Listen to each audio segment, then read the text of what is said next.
अच्छा नाज़रीन कराम, देखिए नाज़रीन कराम, पाकिस्तान की जो सूरत हाल है, रोज़ उसमें एक कोई नया पहलू आता है। उसे मज़ाक का पहलू कह लीजिए या बहुत संजीदगी का पहलू कह लीजिए। आज हमारे अता तारड़ साहब ने भी एक बयान दिया है और जो 2 रुकनी हमारे बेंच का इख्तलाफी नोट आया है उस पर तबसरा किया है। लेकिन नोट तो बहुत ज़ोरदार, इसमें कोई शक नहीं है। नोट हो सकता है जो फैसला आएगा वो इससे भी ज़ोरदार हो, लेकिन फ़िलहाल तो पूरा मुकम्मल नोट सामने आया है। उसमें उन्होंने बड़े अच्छे और बड़े अहम सवालात उठाए हैं, जिसमें कोई शक नहीं है कि वो अहम सवाल है। उसके साथ ही वो अली अमीन गंडापुर साहब कहते हैं कि भाई 9 मई के क्या माफ़ी मांगने को तैयार है, साबित तो करो पहले। वो लो भाई, अब 9 मई का वाक़या भी अभी तक साबित नहीं किया, अगला 9 मई भी गुजर गया, हमने साबित नहीं किया। ये क्या सूरत हाल है? वो कहते हैं इस्लामाबाद जिस दिन मैंने ऐलान किया जलसा करने का, वो करके दिखाऊंगा। ये एक तरफ लहजा ये, साथ ये भी कहता है मैं मिलता रहता हूँ, सरकारी मेरी हैसियत है, मैं उन लोगों से मिलता रहता हूँ, लेकिन कोई पॉजिटिव बात नहीं हो रही। यानी राब्तों का ऐलान भी है और इस बात का भी ऐलान है कि कोई ऐसी बात नहीं हो जिससे हम कहा जाए कि मुफाहमत तफाहम तफ़हीम की सूरत हाल पैदा हो रही है। तो ये एक बड़ी दिलचस्पी सी सूरत हाल दोनों तरफ से हमारे लिए सामने आती है।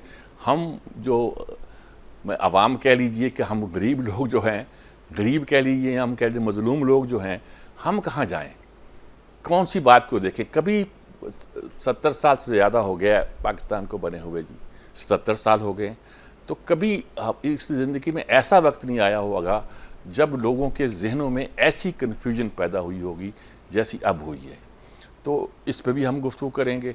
और उधर जो हमारे पड़ोस से मामला हुआ जिस पे हमने पूरे प्रोग्राम भी किए इस्माइल के, वो बहुत ही इम्पॉर्टेंट बात है। अमेरिका कह रहा है कि कल ईरान हमला कर सकता है सऊदी उस पर, इसराइल पे। अच्छा, खुद अमेरिका के अंदर क्या कैफियत है? शहादत से कोई दिलचस्पी नहीं है। यानी कि वो कहते हैं को टेररिस्ट समझते हैं, उसके बंदे को मारा गया है तो वो कोई नाराज़गी की कैफियत नहीं है। और सुना कहने वाले कहते हैं कि शायद इससे ट्रंप को कुछ फ़ायदा पहुंचेगा। मैं नहीं जानता ये क्या होगा, क्या नहीं होगा, क्या सूरत हाल होगी। इन तमाम अमूर पर हम गुफ्तगू करेंगे।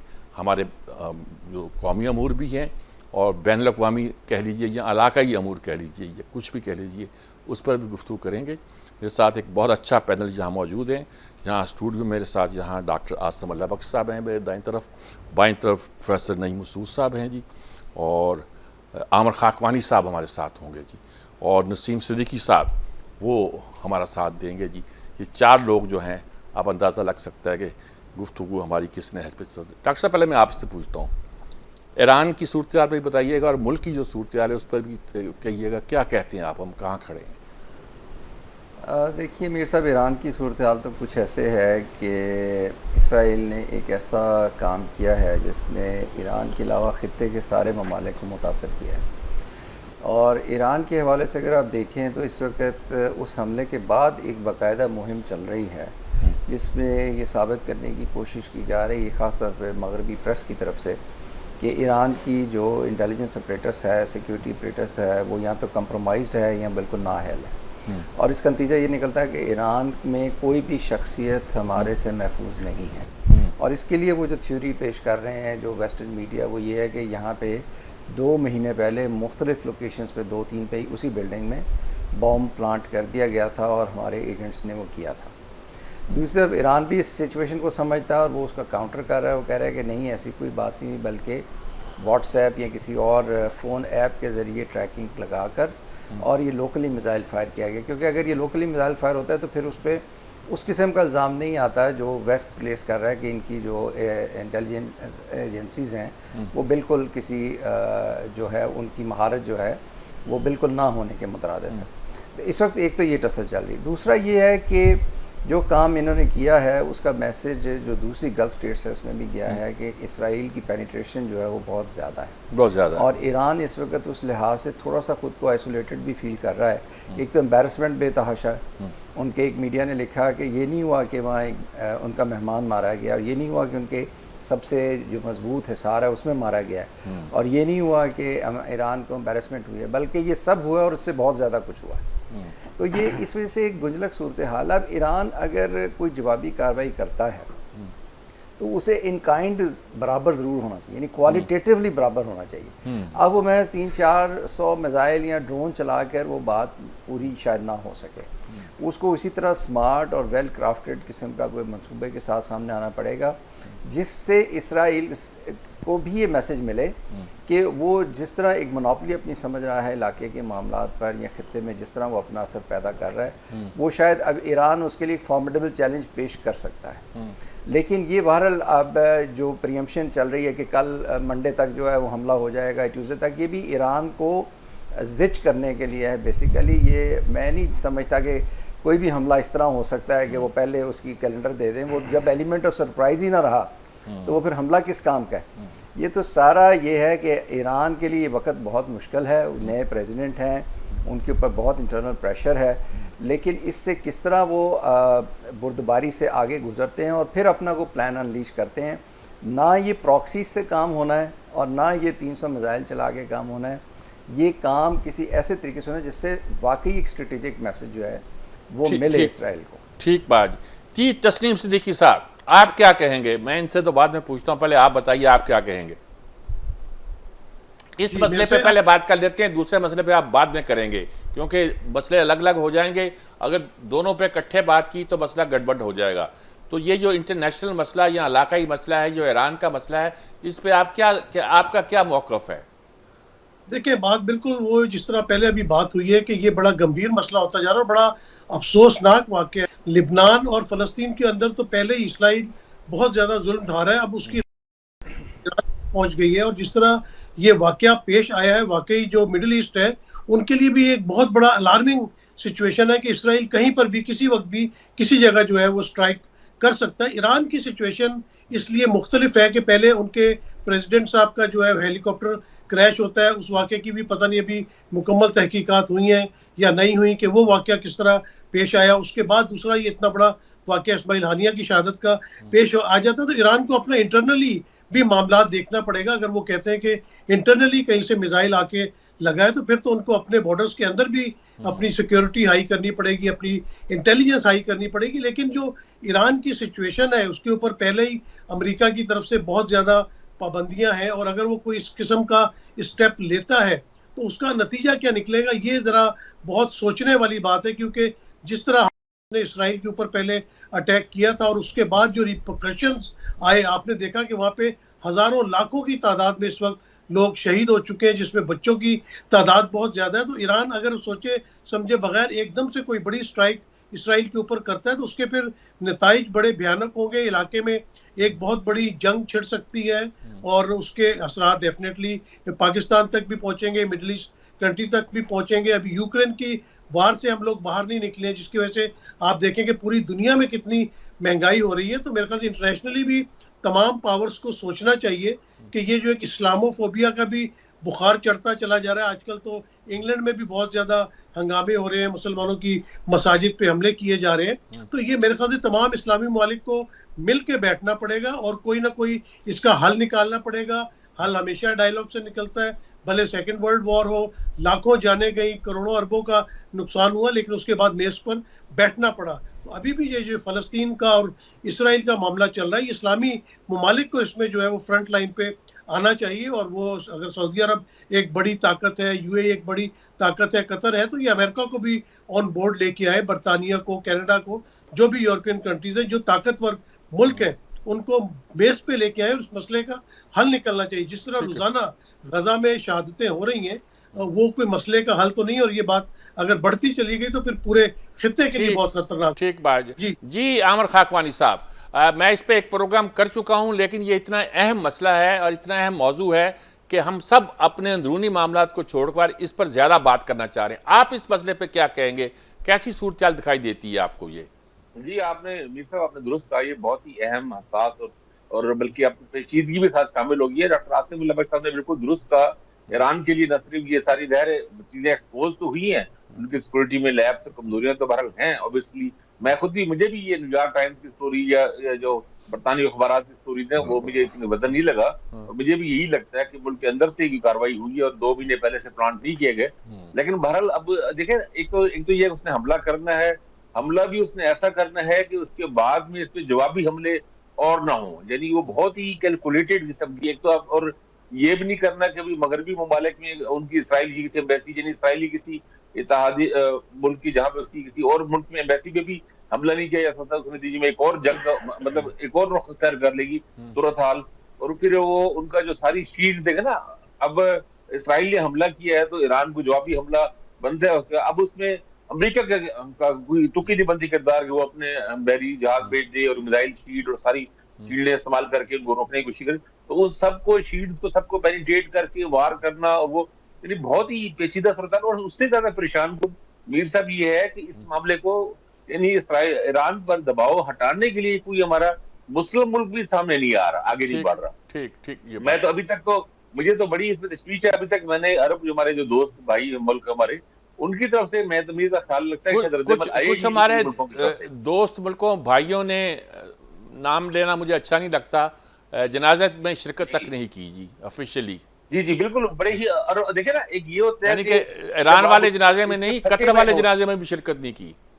नहीं, कहीं पे भी ऐसा बिल्कुल। और ईरान जब इतना फंसा हुआ है, इस प्रेशर में है, इतनी मुश्किल सूरत हाल में, कोई और मुल्क आगे बढ़े और बीच में सालिसी की कोशिश करे या कोई बात तो करे कम से कम। और मेरा तो ख्याल है रूस और चीन की तरफ से भी उसे कोई सपोर्ट उस तरह नहीं है, मतलब मुझे लगता है बिल्कुल अकेला ही छोड़ दिया गया उसे। ये होगी, लेकिन वो इस तरह के एक एम्बेरसमेंट से बचाने की ऑप्शन नहीं है। यानी कोई ऐसी ऑप्शन नहीं है कि जहां पे उसके लिए कोई फेस सेविंग हो जाए। तो मेरा ख्याल है फेस सेविंग की कोशिश करनी चाहिए किसी न किसी को। पाकिस्तान को भी अपना कुछ ना कुछ किरदार अदा करना चाहिए, क्योंकि ईरान की अगर, क्योंकि हमारे लिए देखिए, हमारे लिए एक और पेचीदगी भी है। अगर यहाँ पे अगर मिडिल ईस्ट में सूरत बढ़ती है, ईरान के साथ की और एक और हमले होते हैं ईरान पे, इसके हमले के बाद जवाब में, और जंग छिड़ती है, तो फौरी तौर पे ऑयल प्राइसेस बहुत हाई होंगे और सबसे ज्यादा नुकसान पाकिस्तान को होगा, जो हम तो सारा बाहर से मंगवा रहे हैं और बड़े मसाइल में है। तो ये सूरत हाल का नॉर्मल होना मिडिल ईस्ट में पाकिस्तान के लिए मुफीद भी बहुत है। तो मेरा ख्याल है हमें भी बीच में कुछ ना कुछ तो आगे बढ़ना चाहिए। और हमारे माजी के जो हमारी हुकूमतें रही हैं, चाहे यहाँ पे, चाहे वो जब चेयरमैन पीटीआई थे, प्राइम मिनिस्टर थे, या नवाज शरीफ साहब प्राइम मिनिस्टर थे, गल्फ के पहली वार के मौके में भी वो काफी एक्टिव थे और मुख्तलिफ मुल्कों में इधर उधर वो काफी एक्टिव रहते थे मिडिल ईस्ट में, भी सऊदी अरब में और ईरान में सालिसी की भी कोशिश करते रहे, आपको पता साहब दौर में। तो कुछ ना कुछ तो पाकिस्तान को भी अपना किरदार अदा करना चाहिए। तो बस ईरानियों को ये तो लगे कि हमारे साथ खड़े हैं पाकिस्तान। पता नहीं इस वक्त हम कुछ कर सकते कि नहीं कर सकते, लेकिन करना चाहिए वाली बात तो बिल्कुल दुरुस्त है। और जहाँ तक फैज साहब बात बड़ी सारी आपको आखिर में बचा के रखा हुआ था, मसला ये जी कि लोग कहते हैं बहरा अहमर की लड़ाई भी शुरू हो सकती है, जिसमें रूस का और तुर्की का कंट्रोल तो इस वक्त है जो अमेरिका को खलता है। अब चीन भी शामिल हो जाए, ईरान कोई रास्ता रोक ले, हौसियों की मदद से उधर से रास्ता रोक ले, तो ये तो तजारत अगर उनके हाथ से जाती है तो ताजर कौमें हैं ये सारी, तो मसला बहुत बड़ी लड़ाई में बदल सकता है। हमारे लिए तो प्रॉब्लम होंगे जैसे कि आमिर खाकवानी कह रहे हैं, लेकिन ये दुनिया के लिए एक बहुत बड़ा चैलेंज बन जाएगा। आपको क्या नज़र आता है? देखिए, डॉक्टर साहब ने बात शुरू की पूरे सियाको सबाक से, वसीम साहब ने बात की, और जिस बात की तरफ आना चाहिए था खाकवानी साहब ने वो की, और आपने फिर वहाँ से मैं आगे बात शुरू करता हूँ जो आपने कहा।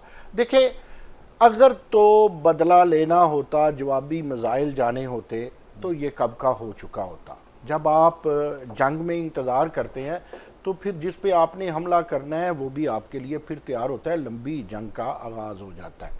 एक बात ये है। दूसरी बात जो खाकवानी साहब और आपने बाकायदा जोर दिया, जो मैं भी सोच रहा था कि देखिए, चाइना अंदर से क्या बोलता है, बाहर से क्या बोलता है, ये मैटर करता है बैनुल अक़वामी सतह पे। चाइना की जो आवाज़ है वो अमेरिका से बहरहाल कम नहीं, उसका कोई असर होता है। रशिया उस तरह नहीं बोला, रशिया को बोलना पड़ेगा, और उतना ही अहम जिस तरह आप सब ने कहा पाकिस्तान के लिए है। OIC कहाँ है? मसाइल बहुत सारे हैं। इस्लामोफोबिया की बात हुई, वो एक हमारे ख़िलाफ़ एक अलग प्रोपेगेंडा है। इन सब चीज़ों को देखें कि हम कहाँ खड़े हैं, जोहरी तवानाई में हम कहाँ खड़े हैं, रीजनल मामलात में कहाँ खड़े हैं। ये ईरान जो फेल हुआ है अपनी इंटेलिजेंस में, देखें, इसे छुपाने की या आप अंडर कारपेट करेंगे तो फिर ये लावा बनेगा। इसको आप ईरान की कमज़ोरी की बात आपको करनी पड़ेगी तबसरे में, ऐसा नहीं होना चाहिए था। लेकिन दूसरी तरफ ये एहसास है कि ईरान के ख़िलाफ़ पूरा मगरब खड़ा है। भाई, ईरान के ख़िलाफ़ अगर पूरा मगरब खड़ा है, ईरान मेहमान बुलाता है, उनके जिस तरह वो हेलीकॉप्टर वाला सानहा हुआ, इन सब को देख के ईरान को अपना मजबूत तो करना पड़ेगा, नहीं तो मगरब तो कहेगा ईरान के ख़िलाफ़ ईरान के अंदर ही से हुआ है। मैं ज़रा इसको कम मानता हूँ। देखें, ईरान के अंदर क्या लोग बिके हुए हैं, सीधी बात करनी चाहिए ना। ये तो ईरान को देखना, इसके लिए पाकिस्तान, चाइना या किसी और ने नहीं देखना। रही मुस्लिम मालिक की बात, सऊदीया किस तरह बोलता है, किस अंदाज में बोलता है, ये भी देखना पड़ेगा। इन तमाम में जो सबसे मुझे जो बड़ा दुख होता है ना मीर साहब, वो ये है कि हमारे पास कोई मीडिया ही इतना स्ट्रांग नहीं है।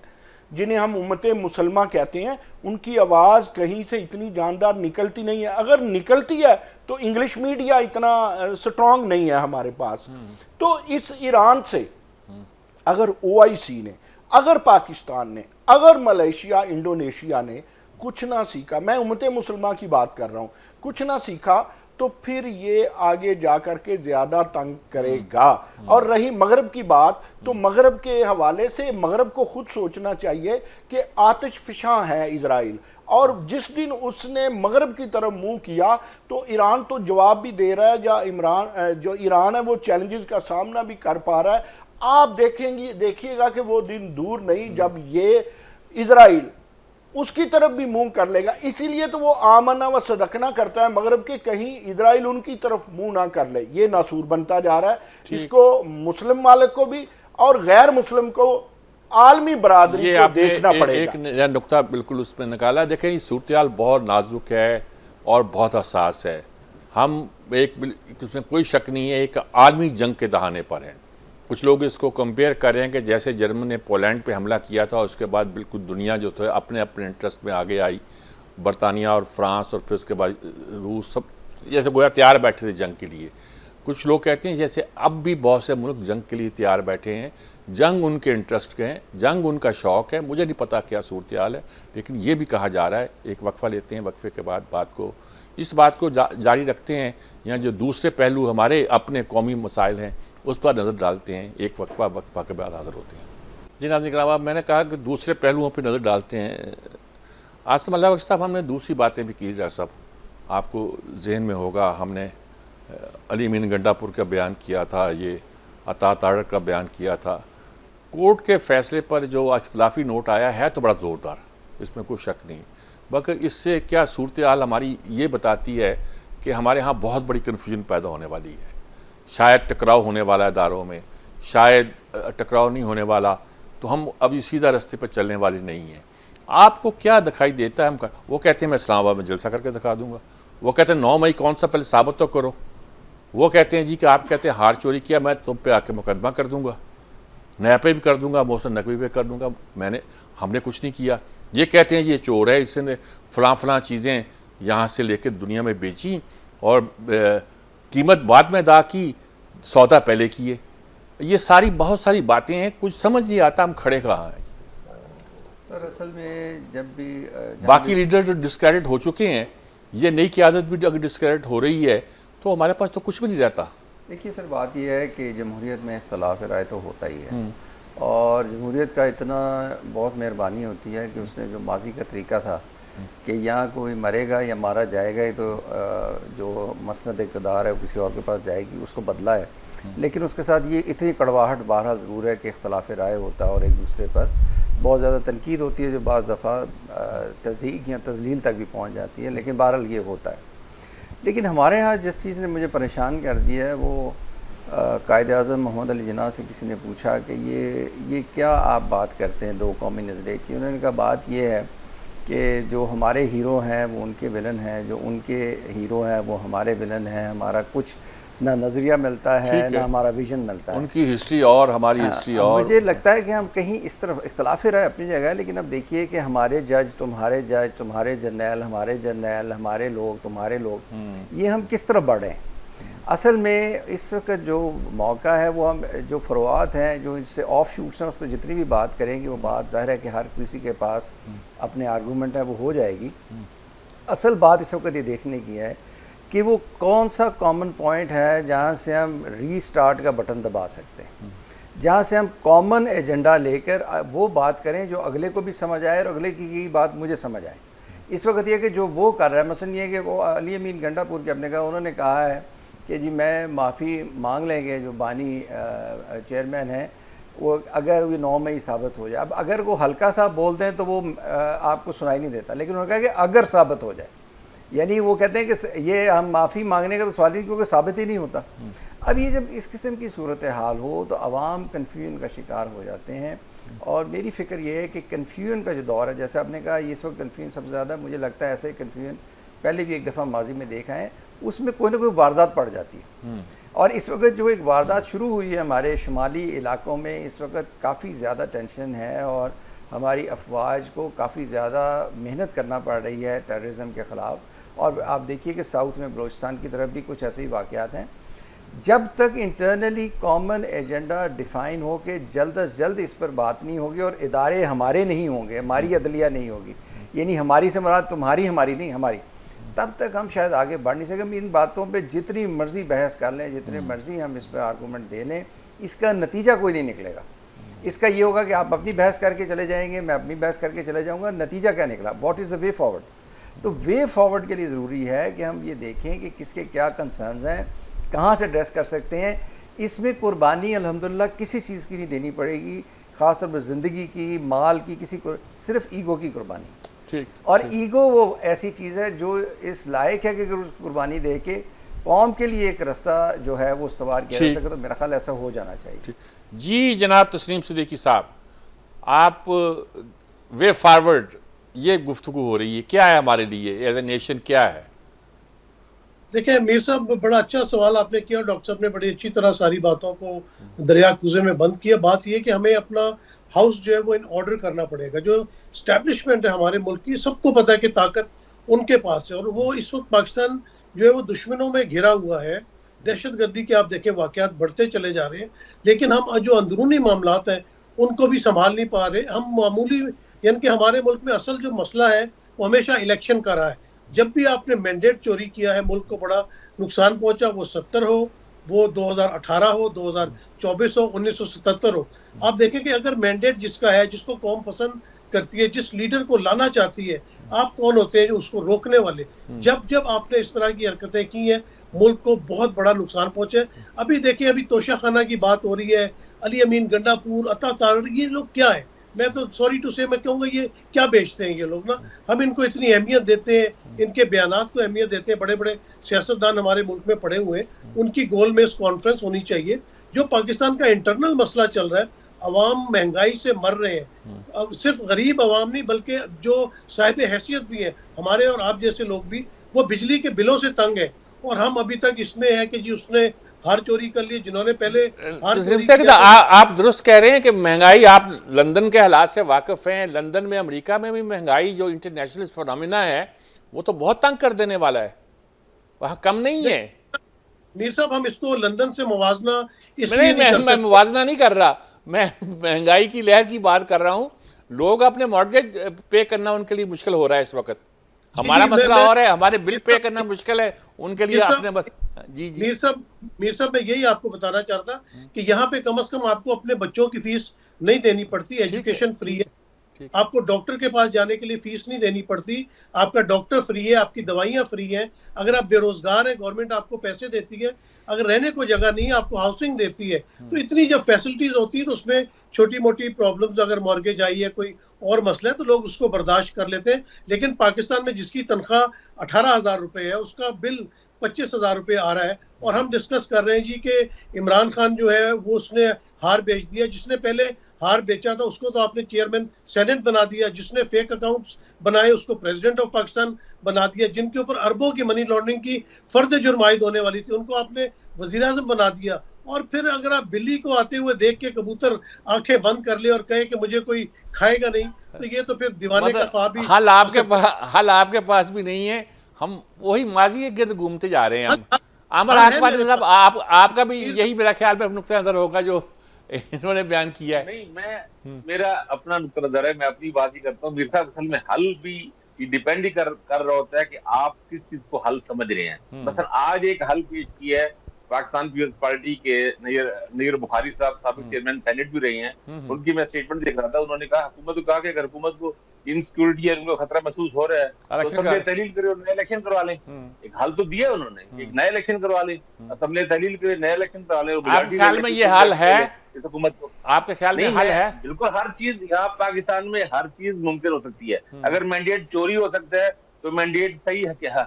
हम दोबारा चोरी कर लेंगे, इनको दिखाने के लिए फेयर इलेक्शन दोबारा चोरी कर लेंगे।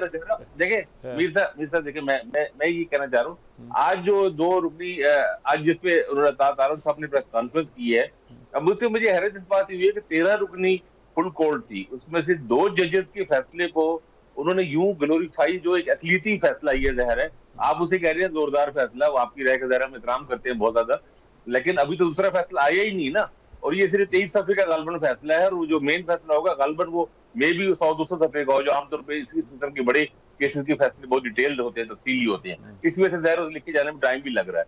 तो अब 13 रुकनी फुल कोर्ट में से 2 रुकनी 2 जज साहबान का जो ज़ाहिर बहुत ही काबिल एहतराम है, वो भी उनका जो एक अकलीती फैसला है, बल्कि निहायत ही अकलीती फैसला है, उस फैसले के नुकात पे सवाल मेन फैसले पे, और वो जो अक्सरियती फैसला जो 8 रुकनी बेंच का है, 8 रुकनी जजेस का है, उनमें से 4 जो है मुस्तकबिल के चीफ जस्टिस का पाकिस्तान है, यानी अगले 7-8 सालों में, बल्कि 2030 तक कुछ और तो 30 के बाद इसी पे रोते हैं जी, हमारा इंसाफ किधर जा रहा है।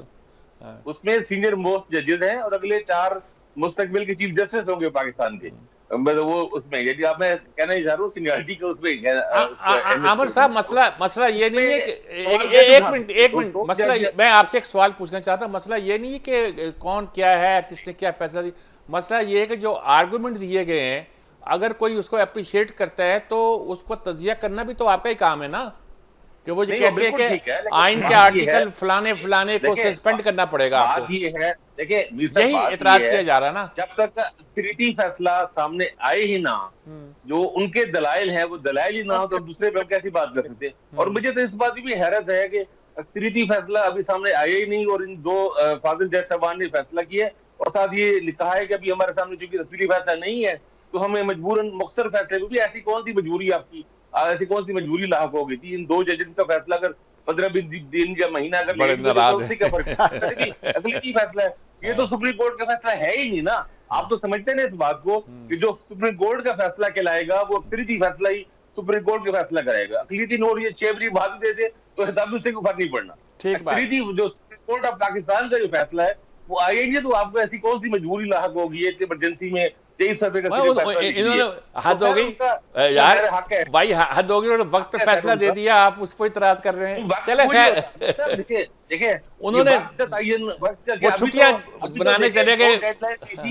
देखिए एक मिनट देते मेरी बात, आप मुझे सबसे कम वक्त देते हैं, तो एक मिनट कहना चाहता हूं, जो अभी सुप्रीम कोर्ट ने जो डेडलाइन दी थी इलेक्शन कमीशन को कि मखसूस सिस्टम को अनाउंस करके अपनी वेबसाइट पे भी डाल दे, वो भी डेडलाइन अभी कल या परसों है, अभी वो भी पूरी नहीं हुई। अभी इस फैसले पे इम्प्लीमेंटेशन ही नहीं हुई, अभी तफसीली फैसला आएगा तो, और नजरसानी के लिए पहले बार तोली जा रही है और फिर पूरी कोशिश हो रही है, पूरा जोर लगाया जा रहा है, वो सारी दलाइल तराशी जा रही है, और तारण साहब नहीं, अगर उसे इम्प्लीमेंट हो गया तो नजरसानी कैसी, मसला तो यही है।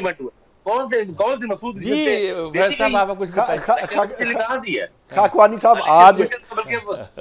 साहब आज आप नाराज हो रहे हैं वैसे, हालांकि आपको पता है तारड़ बरादरान या तारड़ खानदान, ये जो टब्बर है ये शरीफ खानदान के लिए जज भी है और वकील भी है और स्पोक्स पर्सन भी है। भाई उन्हें तो अपना काम करने देना, वो इंफॉर्मेशन के मिनिस्टर है।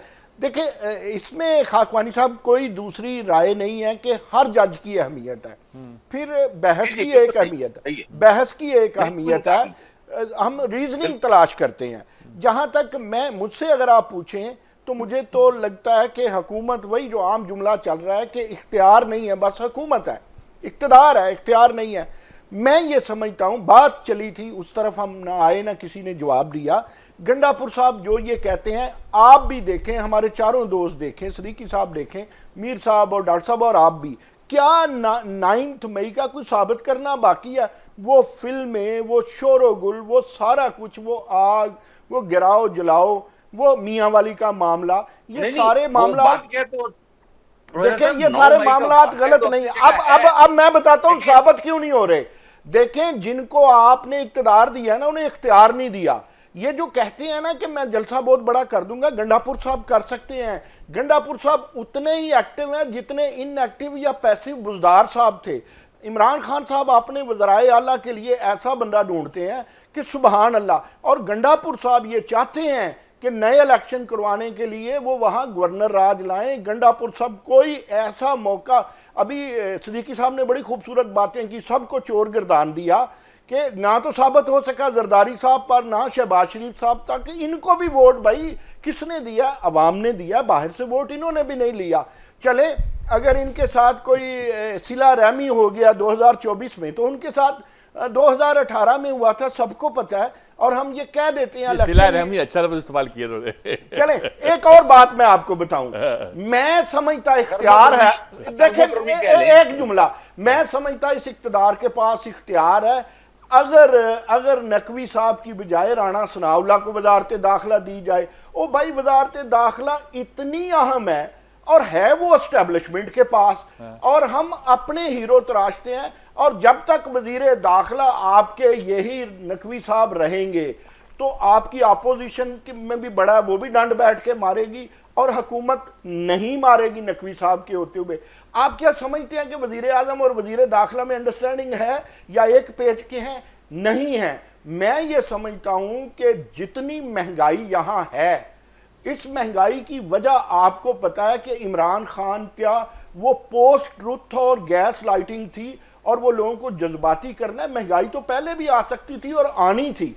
इस महंगाई की सियासत में आप जरूर कह सकते हैं कि कोई पीपल्स पार्टी या नून लीग जो है उसका हशर नशर हो गया, लेकिन मुल्क का जो हशर नशर पीटीआई ने किया वो नाकाबिले तरदीद है, और 9 मई भी नाकाबिले तरदीद है। ये मामला हुआ है। सर जी खाकवानी साहब, हमने तो पीडीएम की 16 माह जो तबाही देखी है ना, तहरीक इंसाफ से 100 गुना ज्यादा थी। मेरा एक पॉइंट है आपकी इस बात में, आप भी कहते हैं कि इख्तियार नहीं है, तो इख्तियार नहीं तो हुकूमत छोड़ दे। जब वो हुकूमत में बैठे हैं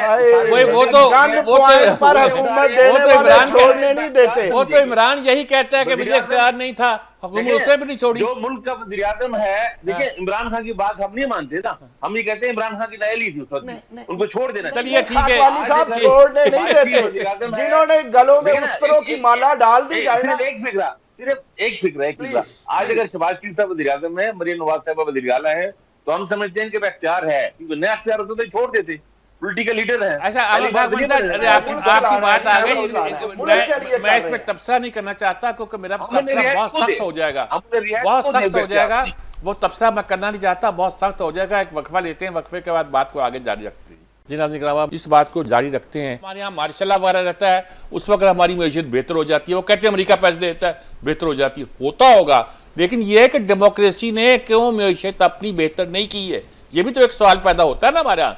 आमिर खाकवानी साहब, क्या मसला है हमारे यहाँ, प्रॉब्लम क्या पैदा होता है? बड़ा ही अहम सवाल आपने उठाया है। 47 से 47 से लेके 88 तक पाकिस्तान के जितने कर्जे थे, वो 88 से लेके जब बाद में सिविल हुकूमत आई, 88 से यानी 89 से लेके 99 तक जो कर्जे थे वो उस बराबर थे। ठीक, आप ठीक कह रहे हैं। और दूसरी बात मैं एक और अर्ज करता हूँ, इससे उलट बात भी अर्ज करता हूँ। 47 से 58 के मार्शल लगने तक हमारे सियासतदान बड़े खराब थे, बड़े गलत थे, बड़े साथी थे, मगर किसी एक पर भी माली करप्शन का इल्जाम नहीं था, एक पर नहीं था। सही बात है। बल्कि वो जो अयूब खान के एफडू है उसमें तो इतने मामूली इल्जाम हैं, हाँ, यानी आज तो वो मजाक लगता है। हाँ, मजाक लगता है। टेलीफोन का किसी का इस्तेमाल, सरकारी फोन इस्तेमाल टेलीफोन हो गया है, जिस तरह वो इतने छोटे लगते हैं कि आज तो लगता है हैरत होती है कि वो लोग। अच्छा जमीर साहब, एक सवाल मैं, डीके साहब ने कहा ओलंपिक्स का, मैं खुद स्पोर्ट्स एक लवर हूँ, लिखता भी रहता हूँ स्पोर्ट्स पे, तो हमें तो खुद बहुत शदीद दुख और मैं दो सवाल मेरे ध्यान में आते हैं। एक तो ये कि हमारे वेट लिफ्टर नूर दस्तगीर भट्ट हैं जिन्होंने कॉमनवेल्थ में गोल्ड मेडल लिया होगा। अच्छा, कॉमनवेल्थ गेम्स आपको पता है अच्छी खासी, वो भी बड़े पैमाने पे, उसमें इंग्लैंड भी है, ऑस्ट्रेलिया भी है, इंडिया भी है, और काफी सारे मुल्क कॉमनवेल्थ में अच्छा खासा यानी बड़ा एक इवेंट होता है। उसमें गोल्ड मेडल लेने वाले को ओलंपिक में क्वालिफाई क्यों नहीं हो सका? ये नहीं उसने कहा कि मुझे फेडरेशन ने, ना वेट लिफ्टिंग फेडरेशन ने, ना ओलंपिक फेडरेशन किसी ने क्वालिफाइंग राउंड के लिए भेजा ही नहीं। यानी जो टिकटें 4-5 लाख के जो खर्चे होते हैं कि वो भी मैं अपने पल्ले से कैसे करता। भाई एक जमाने में हॉकी टीम भेजने के लिए मलेशिया हमारे पैसे नहीं थे, अजलान शाह में भेजने के लिए पैसे नहीं थे। सवाल ये है कि ये सारी एसोसिएशनें क्या कर रही हैं जब आप अपने खिलाड़ियों को क्वालिफाई भी नहीं किया गया, उसके लिए भेजा ही नहीं गया। और दूसरा सवाल ये है कि हमारे मोहतरम अभी प्रोफेसर साहब ने कहा कि वजीर दाखिला नहीं बनाया गया, राना सनाउल्लाह साहब कह रहे ओलंपिक्स में क्या कर रहे हैं? अब उनकी तस्वीरें आ रही है जिसमें सूट के साथ वो जोगर्स पहने फिर रहे हैं, अब कोई जवाब, कोई जस्टिफिकेशन सैर कर रहे हैं भाई, सैर कर रहे हैं। राना सनाउल्लाह को डेलीगेशन में क्या करने गए हैं? देखिए किसी और मीर साहब किसी महज़ब जमहूरी मुल्क में ऐसा होता तो इन साहब को इस्तीफा देके अपना पॉलिटिकल कैरियर हमेशा के लिए खत्म हो जाता। अगर ये यूके में होता, यूएस में होता, इस तरह का। ओलंपिक में राना सनाउल्लाह की क्या क्वालिफिकेशन है, क्या किस कैटेगरी में और किस बुनियाद पर साथ गए हैं? स्पोर्ट्स मिनिस्टर हो, चलो वैसे उसकी भी तो नहीं बनती जाती। अब कोचेस जाते हैं या मैनेजमेंट के लोग, ये डेलीगेशन जाते हैं ना। अब वो वहां पर और मजे से मजीद जुल्म ये है कि वो वहां पर अपनी सैरो सेहत की, अपनी वो बोटिंग की और अपनी तस्वीरें शेयर कर रहे हैं अपनी फेसबुक पे, ट्विटर वगैरह पे। वो अल्लाह के बंदो, कम से कम चले ही गए हो, मुल्क का खर्चा इतना करा के, चलो लो फ्राई चुप करके से झुका के दिन गुजारो। वही ओलंपिक टीम के साथ है वो, क्या वो भी ओलंपिक टीम के साथ है? यही आ रहा है, खबरें यही आ रही है कि वो ये जो डेलीगेशन उसमें साथ है। नहीं तो कोई तरजीह नोली की तरफ से नहीं है। तारड़ साहब वैसे प्रेस कॉन्फ्रेंस के लिए बाहर के आ जाते हैं सुप्रीम कोर्ट की 2 जजों के फैसले पे। उनको राना सनाउल्लाह उनकी अहम लीडर पे इतनी बड़ी एलिगेशन सोशल मीडिया पे चल रही है, हर जगह उनकी तस्वीरें, उनकी वीडियोस चल रही है, तो उनको कोई वजाहत करनी चाहिए। मतलब ये अलमिया ही है। सोनी है राणा साहब, हैट अच्छा है उनका। दोनों ने हाथ। देखिए मैं सिद्दीकी साहब के साथ और आपके साथ एग्री करता हूं। मेरी बात खाकवानी सुन ले। मैं सिद्दीकी साहब के साथ एग्री करता हूं कि यूसुफ रजा गिलानी अपने 2 MNA बेटों को लेके गए, उन्होंने वफद बनाया और सुना कुछ 3 सेनेटर भी थे। मैं एग्री करता हूँ, ये गलत है, मजम्मत करता हूँ। जो आप कहते हैं राना सनाउल्लाह का और उनको हैट और वो अपनी फोटो दे रहे हैं, देखें असल में ना जब हार होती है तो उसका बाप कोई नहीं बनता खाकवानी साहब। अगर यही जीत होती नहीं, वो गए क्यों, साथ गए क्यों? हाँ, अगर जीत जाए तब मैंने मजम्मत कर दी, लेकिन वो वजीर दाखिला होते। मेरा मकसद या मेरी उनके साथ जो बात मैंने मिलाई थी वो वजारत एक्चुअली तो मैंने मिलाई थी कि आप जब मुंतखब नुमाइंदों को दें, एक मेरी छोटी सी अर्ज सुन ले, मुंतखब नुमाइंदों मुझे ये नहीं पता था ओलंपिक में गए। मैं बेगम साहब आपके सामने बेगम साहब के साथ गए जनाब। बेगम साहब वो डेलीगेशन के साथ अर्ज ये है कि आपको पता है कि हमारा मामला बिजली से शुरू हुआ था। ये राउंड मैं वहीं से शुरू करता हूँ।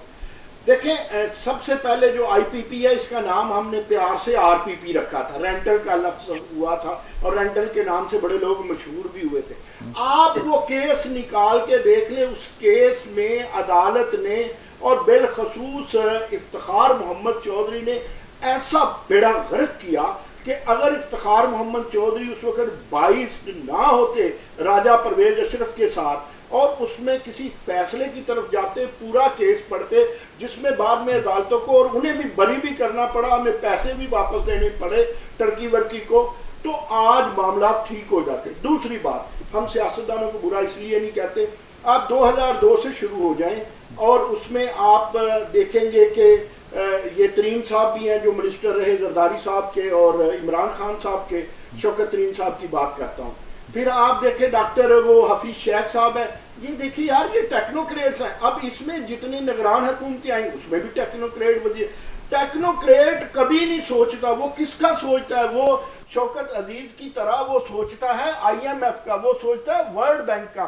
खुदा की कसम आप सियासतदानों को इख्तियार दे दें, आप अपनी इस्टेब्लिशमेंट को पीछे कर लें और इन सो कॉल्ड जो मुलाजम पेशा टेक्नोक्रेट्स से जान छुड़ा लें। कम अज कम हल्के में जाना। मुराद कौन है? आपसे मुराद कौन है? मैं अपने आप को कह रहा हूं, मैं अपने आप को कह रहा हूं। तो आप दे दे। हम अगर मुझे ना कह रहे हो आप। मुझे तो अपना डर लग गया कि हमारे ऊपर आ गया। आप देखें बिजली, एक आखिरी बात मुझे जल्दी से आप वाइंड अप कर लीजिए। आखिरी बात ये है कि बिजली में हमने देखिए कुछ बातें मान लेनी चाहिए। ब्लंडर तो हर एक से डेली होते हैं, गलतियों से सीखना चाहिए। हमने सोचा था कभी बिजली कम थी, अच्छा जब बिजली कम थी तो इंडस्ट्री रो रही थी, जब बिजली हमने ज्यादा की तो इंडस्ट्री नहीं बची। देखें ये मेजर प्रॉब्लम हुए हैं, आए हम सब मिलके हुकूमत पे जोर डालें और उनके आगे हाथ जोड़े जिनके IPP है और जान छोड़े और मीशत को बेहतर करने के लिए मेरे समेत हम सबको, अब मैं आप नहीं कह रहा, हम सबको थोड़ी थोड़ी कुर्बानी देनी पड़ेगी। कुर्बानी से कौमें बनती हैं। जी नाज़रीन किराम, आपने पूरी गुफ्तगू सुनी, बड़ी हीटेड डिबेट थी और होनी चाहिए। कौम जब तक हीटेड डिबेट नहीं करेगी उसको अपनी ही गलतियाँ, अपनी ही फिक्र की गलतियाँ महसूस नहीं होगी। हर आदमी को, हर आदमी समझता है कि वो सही सोच रहा है, लेकिन जब कोई ऐसी डिबेट होती है तो उसको अपनी गलतियों का भी एहसास होता है। हम अपनी अपनी गलतियों की इस्लाह करें और सब मिलकर फिर अगर इस बात की कोशिश करें कि कोई रास्ता तलाश करें तो रास्ता मिल जाएगा। रास्ता मुश्किल नहीं है और यकीनन मिलेगा और यकीनन हम मंजिल तक पहुंचेंगे और यकीनन पाकिस्तान इस मुश्किल से निकलेगा। मगर इसके लिए खुलूस की ज़रूरत है, दयानत की ज़रूरत है, काम की ज़रूरत है। हमें इस पर जुट जाना चाहिए। यही पाकिस्तान की फलाह का रास्ता है। इजाज़त चाहता हूँ। अल्लाह हाफ़िज़।